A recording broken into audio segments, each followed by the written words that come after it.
This is your technical update from the LMAX Exchange Research and Analytics Desk for Wednesday, September 2nd, 2015.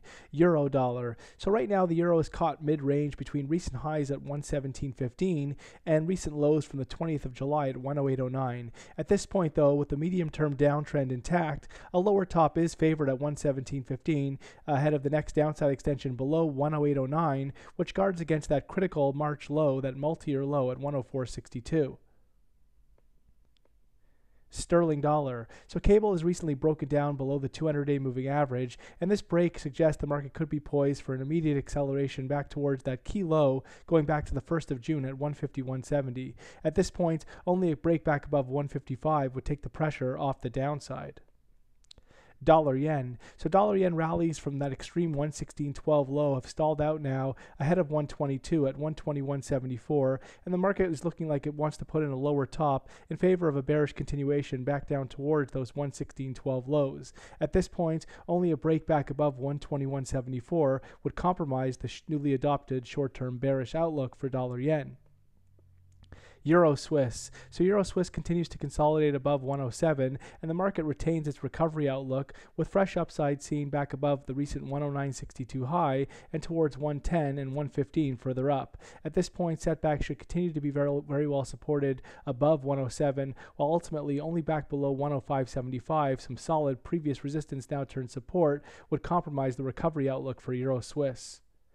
Aussie dollar. So Aussie dollar continues to trade within a well-defined downtrend, breaking to yet another fresh multi-year low below 70, and the market now is poised for a fresh measured move downside extension towards the 68.30 level. At this point though, with daily, weekly, and monthly studies oversold, there is risk for a bit of a bounce, but ultimately only back above 74.40 would compromise the bearish outlook for Aussie dollar. Dollar CAD. So dollar CAD continues to consolidate off its recent 11-year high at 133.54, and the market is looking for maybe a little bit more of a consolidation before it resumes its uptrend above 133.54 and towards next key psychological barriers at 135 further up. Really, any setbacks should continue to be very well supported with only a break back below 128.60. That low that we saw going back to the 29th of July would compromise the immediate short-term bullish outlook. Kiwi dollar. So Kiwi continues to be locked within a well-defined downtrend, and the market is now looking like it wants to gravitate back towards that recent extreme multi-year low from the other week at 61.30. At this point, any rallies are viewed as corrective, with only a breakback above 67.40 to take the pressure off the downside.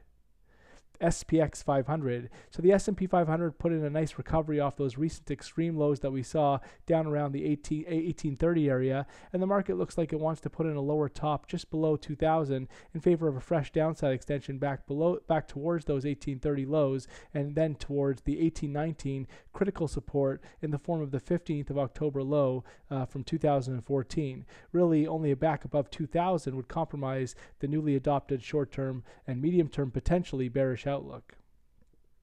Gold. So gold continues to show impressive gains off that recent multi-year low below 1100, and the market looks like it wants to extend the recovery with a break back above 1170 to confirm and expose medium-term resistance at 1233 further up. At this point, only a close back below 1100 would compromise the bullish outlook and put the pressure back on the downside.